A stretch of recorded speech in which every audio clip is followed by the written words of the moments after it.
Fala aí, pessoal, sejam muito bem-vindos a mais um vídeo da Conversa Economia Sem Enrolação. Esse vídeo é sério, galera. Presta atenção aqui, tá? Se inscreva no canal, bata no sininho e presta atenção aqui que é muito sério. O mundo tá num momento decisivo. Estados Unidos, China, Europa. Europa nem se fala. Europa pode fechar. Fecha e começa de novo, tá? O mundo tá num momento muito decisivo. Então, esse vídeo aqui vai servir para te explicar o que está acontecendo no mundo. E sim, eu vou te vender um pouco de susto, tá? Porque a coisa tá nervosa. No longo prazo eu sigo otimista. Tô com o fundo imobiliário dando 10, 15, 20% de alta na carteira do canal. Ação com mais de 40%. A minha carteira tá voando, me pagando muito dividendo.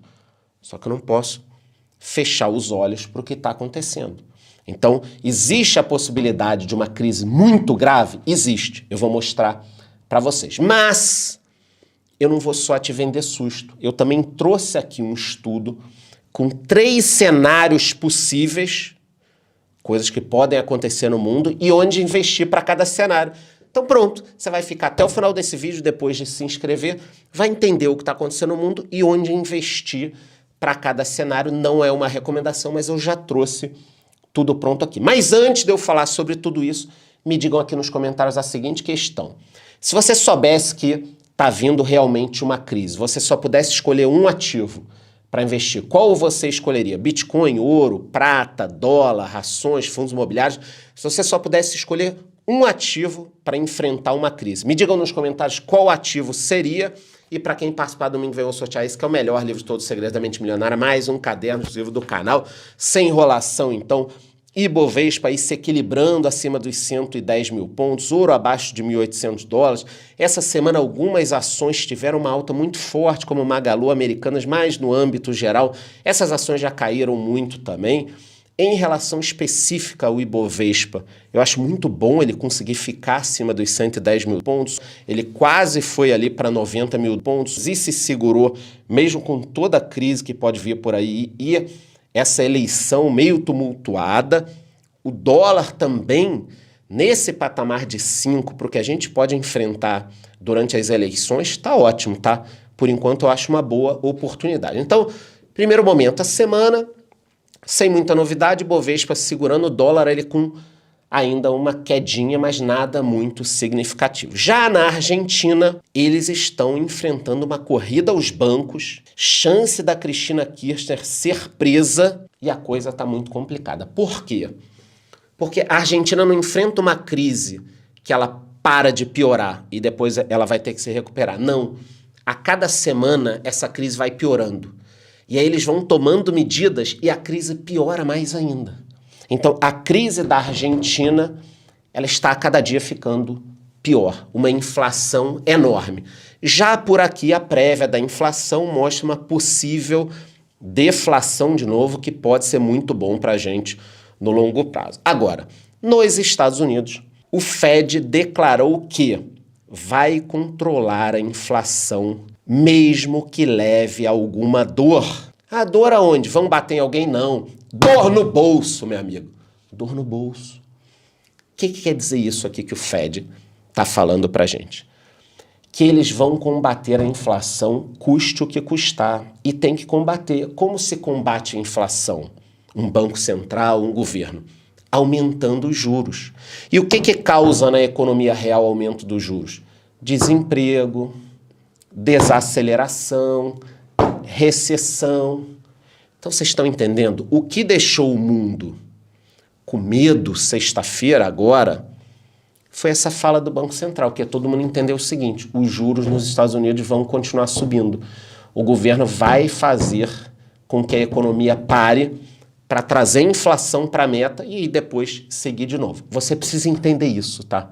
O governo americano vai subir o juro até o momento que a inflação caia, como a gente fez aqui no Brasil. Também a semana foi marcada aqui pela sabatina no Jornal Nacional. Eu fiz uma live, batemos 10 mil pessoas ao vivo. Eu queria agradecer demais. Depois a gente fala sobre eleições, tá? O canal é de economia.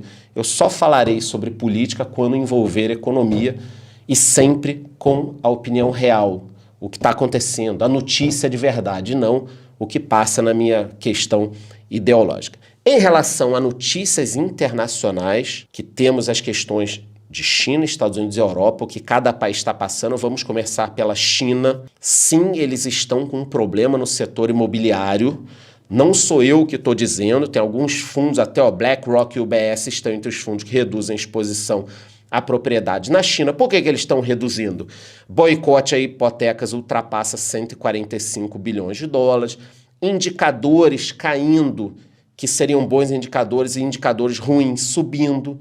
Então a gente percebe uma venda menor, financiamento menor. Eu postei lá no meu Instagram esse problema da bolha imobiliária chinesa. Eu fui atacado, cala a boca, fake news, não sei o que. Que isso, cara? Vocês estão malucos? Olha aqui, ó. A China está enfrentando uma crise, como vários países, faz parte. Só que lá a gente sabe que as informações não são tão disponíveis assim. Então, o que a gente traz da China? Uma crise grave imobiliária. Ah, mas só isso? Não, se fosse só isso eu não estava aqui perdendo tempo com vocês. Eles também estão enfrentando uma seca grave, tá? E a seca vai pesar muito na questão da energia. Então, além da crise imobiliária e uma seca, a China precisa retomar a economia, dando estímulos. Então, é um zaralho. Crise imobiliária, seca, precisa retomar a economia, aí tem inflação, vai dar estímulo. Então, neste momento, o que você precisa saber da China? O governo está preocupado em reativar, reaquecer a economia, só que está enfrentando uma seca, uma crise imobiliária, falta de pagamento, falta de investimento. Esse é o susto em relação à China. Em relação aos Estados Unidos, também temos aqui um possível início de uma crise no setor imobiliário. Os preços das casas caíram pela primeira vez em 3 anos, e sim, isso é importante, porque foi a maior queda desde 2011, a gente sabe que ali ainda estava numa hora de crise, vários indicadores mostrando que temos um problema. Então, questão de hipoteca, pagamento, tudo isso acontecendo. É parecido com a China? Nem tanto. Mas o setor imobiliário ele sempre vai pesar no mundo. E os Estados Unidos estão começando aqui a mostrar esses indicadores. O que eu falei para vocês que o Banco Central deles vai fazer? Subir os juros. Isso é péssimo. Vai causar mais inadimplência. Menos imóveis serão vendidos. Quem comprou para especular, ó, vai tomar no furico. Entendeu? Então, é muita coisa acontecendo. A gente tem que estar ligado.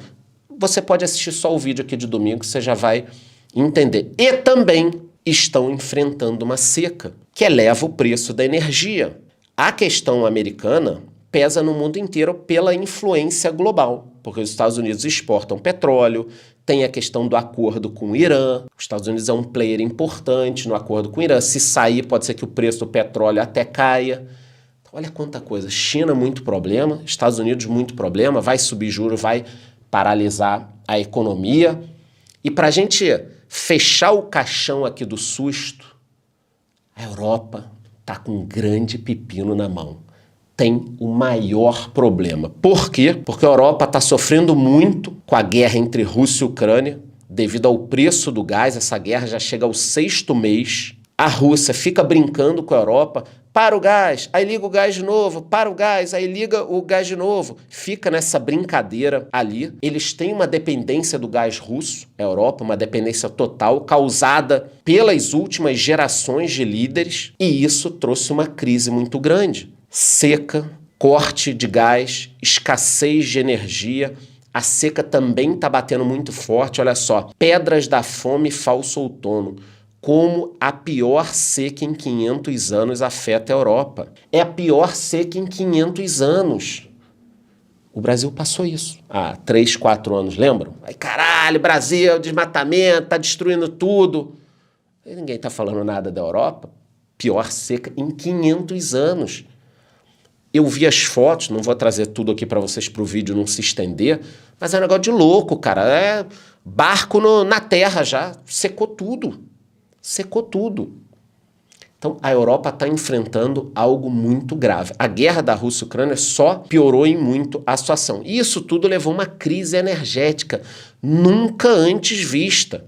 O preço da energia bateu um novo recorde. Essa crise também faz com que os países tentem injetar dinheiro na economia, fazer alguma coisa. Muitos negócios vão fechar, a Grécia dando subsídio para a energia, o que piora a inflação. Na França, o Carrefour está tentando congelar preço, porque o Macron fez uma força muito grande. A Alemanha também está tendo preço recorde de tudo. E essa crise está chegando a um ponto tão grave que o governo pediu para as pessoas apagarem a luz, encurtarem o banho, tirarem as gravatas para sentir menos calor, né? Não ter que ligar ar-condicionado. O Macron pediu sacrifício aos franceses. A crise também leva um impacto na produção, tanto no campo quanto na produção de produtos acabados. E a pergunta é, isso pode levar ao fim do euro, que caiu abaixo do dólar. O euro era muito mais caro do que o dólar, todo mundo se lembra disso, né? Os ativos pelo mundo caíram essa semana, poucos subiram, o Bitcoin também caiu muito. E o resumo que eu tenho para falar para vocês é que 3 coisas acabaram derrubando muito o mundo, destruindo muito tudo que a gente tinha aí de concreto que poderia levar a um crescimento. Primeiro, a pandemia, depois a guerra Rússia e Ucrânia e agora essa onda de seca que assola o mundo. Mais especificamente China, Estados Unidos e Europa. Então esses 3 fatores, pandemia, guerra e seca, estão causando um cenário devastador. Aqui eu quero vender susto mesmo. O cenário é devastador. A Europa, cara, eu ia falar um palavrão, eu não gosto de falar palavrão, está foída. Vocês entenderam, né? E para piorar, as pessoas não entendem que quem causou isso tudo, tirando a seca, óbvio, foi o próprio homem. Essa crise energética, todo esse rolo. E mesmo assim, a gente continua seguindo no mesmo caminho. Querem um exemplo? O que está faltando hoje? Energia, né? Energia está faltando, subiu pra caralho, energia elétrica, né? Aí qual a tara da galera? Qual a pira? Todo mundo quer carro elétrico. Pô, eu fico até nervoso com isso. Apesar de eu ser muito calmo, eu fico nervoso. Carro elétrico, carro elétrico. Meu amigo, olha o Tesla aqui. Você vai abastecer o carro elétrico com o quê? Se está faltando energia. Califórnia proíbe venda de novos carros a combustão a partir de 2035. Então, vamos lá, vamos entender. Tem energia? Não. E o que tem tá caro pra caralho. E o que a gente vai fazer? Vamos obrigar as empresas a venderem carro elétrico. Cara, vai abastecer como, cara? Vai abastecer como? Não tem energia. Petróleo tem. Mas o que vão fazer? Não pode carro a combustão a partir de 2035 na Califórnia. Sabem qual vai ser o resultado disso? Só milionário vai ter carro, pobre não vai ter carro. Esse vai ser o resultado. Ah, Charles, mas você está preocupado com 2035? Acho meio ruim olhar esse horizonte tão longo. Ah, é? Olha aqui, ó. Merkel anuncia fim das usinas nucleares mais antigas da Alemanha. Essa notícia é de 2011. O que aconteceu agora em 2022? A Alemanha não tem energia. Então, o que ela fez lá em 2011 deixou a Europa apagada. Malandro sem tomar banho. Empresas fechando. Olha aqui, ó, sorveteiro italiano recebe conta de luz de 27 mil e se diz desmoralizado. Outra aqui, os pequenos negócios devem começar a fechar. Então, pelo amor de Deus, quem acompanha o meu canal não pode cometer essas barbaridades, falar essas barbaridades. Ah, eu acho maneiro pra caramba carro elétrico, eu acho maneiro pra caramba produto orgânico, eu acho maneiro pra caramba isso, aquilo. E aí vocês vão criando um mundo dos sonhos lindo que não funciona. Aonde o pobre vai morrer de frio na Europa por causa do ESG. Vocês estão entendendo? Eu não vou me estender muito aqui, mas é importante que vocês entendam. Merkel 2011, vamos fechar todas as usinas nucleares. 2022, a Alemanha sem energia. Estados Unidos, só vamos vender carro elétrico 2030. Malandro vai andar a pé lá. Vamos ter que voltar para a bicicleta. Vocês estão entendendo? Quem sofre é sempre o pobre. Bom, então já falei aqui, de forma resumida, o que está acontecendo nos Estados Unidos, China e Europa, uma crise muito grave. E diante disso, nós temos 3 cenários diferentes que podem acontecer, segundo alguns especialistas. Eu trouxe aqui a matéria, vou deixar a matéria aqui para quem quiser ler, olhar, tudo bonitinho, e eles podem recomendar ativos. Quais são os 3 cenários? Uma inflação alta e persistente. Cenário 2, uma recessão econômica. E o cenário 3, que seria o menos pior, um pouso suave da economia, o mundo se organizando direitinho. Bom, vamos falar aqui do primeiro cenário, inflação alta e persistente. Onde se investiria com um cenário desses? Títulos de renda fixa atrelados à inflação e pós-fixado, porque a gente está falando uma inflação alta. Porra, os juros vai explodir, vai tudo bombar, você vai investir na renda fixa aproveitando isso. Imóveis, terras, fundos imobiliários, fiagros. Porra, normalmente isso costuma valorizar com uma inflação alta. Commodities, metais preciosos e ações de algumas empresas que conseguem repassar a inflação para os preços, como banco, energia, saneamento. Se a inflação no Brasil for para 20%, Deus me livre, meu irmão, a conta de energia sobe. Então, ações dessas empresas conseguem acompanhar. Você vai ter aí título de renda fixa, atrelado à inflação, pós-fixado, tem muita coisa bacana no Tesouro, depois a gente fala especificamente. Tem os fundos imobiliários de papel, de tijolo, fiagro. Eu, inclusive, gravei um vídeo recentemente falando sobre todos esses temas, está aqui. Fundos imobiliários, a minha seleção de fundos imobiliários e as commodities e metais preciosos. Você pode investir tanto em empresas de commodities como Petrobras e Vale, também falei recentemente. Pode investir no petróleo lá fora, como eu invisto, que é o XOP, que é um ETF de petróleo, e tem outros ETFs de commodities, depois a gente pode falar mais sobre isso. As ações, eu já disse, o interessante num cenário desse é o setor de consumo não cíclico, você vai ter que continuar indo ao supermercado, você não vai deixar ao supermercado com uma inflação alta. Bancos, seguradoras, shoppings também conseguem aí ter os seus contratos atrelados à inflação, repassam para frente. Então, no primeiro cenário, esses seriam os bons ativos para investimento. Já no cenário 2, que seria um cenário com uma recessão econômica, o que seria interessante ter de investimento? Caixa, aí você pode colocar o caixa no Tesouro Selic, por exemplo, ou em algum outro investimento, mas ter o caixa disponível ali para você sempre sendo remunerado. Ações de empresas com baixo risco, a gente pode voltar àquela questão do setor elétrico, telecomunicações, metais preciosos como o ouro e ativos em países desenvolvidos ao invés de emergentes. Muito cuidado com países emergentes, tá? Então o caixa a gente pode voltar para a questão do tesouro. Em relação às ações, telecomunicações aqui eu gosto da Vivo, mas tem empresas de energia, tem bancos seguradores. Empresa de energia, você vai ter a Transmissão Paulista, Taesa, Energias do Brasil, Banco no Brasil, nós temos boas opções, Itaú, Bradesco, na parte de seguro BB, Seguridade, ações que eu sempre falo aqui no canal. E no quesito metais preciosos, você pode investir em ETFs. Eu gosto lá fora do IAU, que é um ETF de ouro, e do SLV, que é um ETF de prata, tá? Na parte de ações em países desenvolvidos, pode ser através de BDR, aqui na sua própria corretora. Então, pô, aqui você consegue investir na Apple, Amazon, Johnson & Johnson, 3M, Coca-Cola, Microsoft. Você pode investir em todas as ações aqui através de BDR ou diretamente lá fora através das stocks, ETFs. Então, cenário 2, uma recessão, a gente não vai brincar, não vai buscar muito risco, vai ficar no famoso papai com mamãe a meia luz, o que funciona, bundinha na parede, caixa, oportunidade. Esse seria o cenário 2.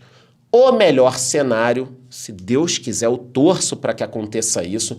Para cada pessoa que se inscrever no canal, Deus vai ajudar a trazer esse cenário. O terceiro cenário seria um pouso suave, tá? Então, já que nós teríamos um pouso suave, a economia pousando ali, depois voltando a subir, a gente já pode arriscar ter ativos aí com mais risco, setores de maior crescimento como tecnologia. Então, num cenário de retorno ao crescimento, eu quero me expor ao que pode subir.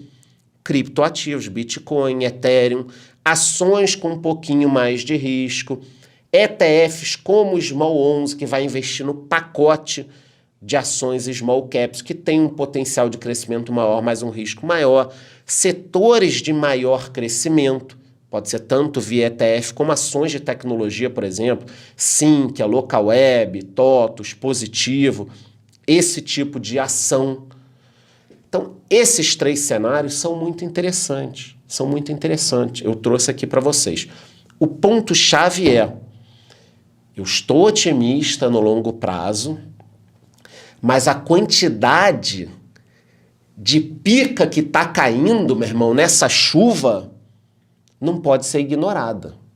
Seca na China, seca nos Estados Unidos, Alemanha sem gás, França cai no preço, caralho, você vai desviando e as picas voando, cara, entendeu?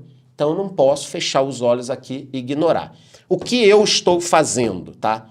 Seguindo com essa minha carteira, tá muito boa, mas eu acho que eu vou fazer um caixinha essa semana. Tá com muito lucro a carteira. Eu vou recolher um pouquinho de lucro de algumas coisas e fazer um caixa deixando numa renda fixa.